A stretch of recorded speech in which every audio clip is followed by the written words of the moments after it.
के दौरे पर हैं, वहां पर संबोधित कर रहे हैं। सुनिए जरा क्या कह रहे हैं। और एक बहुत फ्यूचरिस्टिक पॉलिसी हमने बनाई है, बायो E3 यानी biotechnology for economy, employment and environment. इन तीनों चीजों को लेकर के मैंने बायो E3 पॉलिसी को बल दिया है।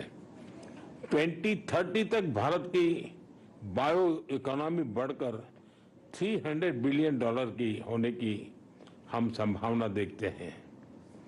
2025 तक भारत में 10,000 से ज्यादा बायो स्टार्टअप्स की संभावना मैं देख रहा हूं, जिसके कारण आप कल्पना कर सकते हैं ग्रास लेवल पर कितने बड़े काम की संभावना इस बायो के सेक्टर में भी होने की संभावना मैं देखता हूं।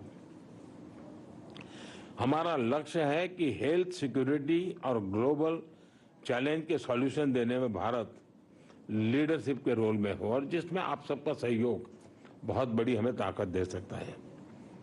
भारत प्रो प्लैनेट पीपल की अप्रोच को लेकर इंफ्रास्ट्रक्चर बना रहा है, इनोवेट कर रहा है।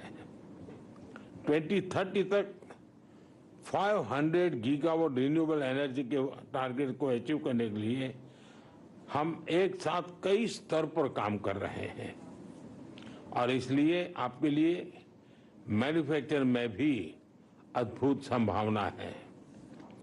फ्रेंड्स, आत्मनिर्भर और सशक्त भारत की विकास यात्रा में आप सभी को मैं एक सहयात्री के रूप में, एक सहभागीदारी के रूप में हमेशा मानता हूं, देखता हूं, और उस प्रकार से हमारी यात्रा भी रही है, आप सबका अनुभव भी है।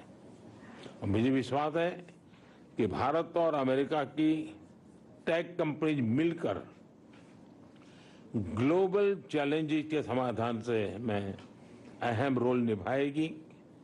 मेरी टीम आपके जो सुझाव मिले हैं उसको भी, और आपने जो एक विश्वास व्यक्त किया उसको भी, हम उसको बड़ी गंभीरता से लेते हुए आवश्यकता के अनुसार उसको हम फॉलो अप भी करेंगे। मेरे द्वार तो हमेशा खुले रहते हैं।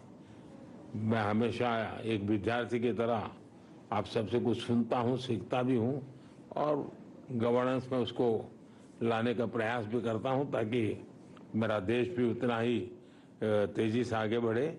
लेकिन मैं फिर से एक बार आप सब समय निकाल करके आए, मैं आपका बहुत बहुत आभारी हूं, और मैं आपका हृदय से आभारी हूं कि आप चिंता किए और इस काम को आगे बढ़ाए हो। बहुत बहुत धन्यवाद जी।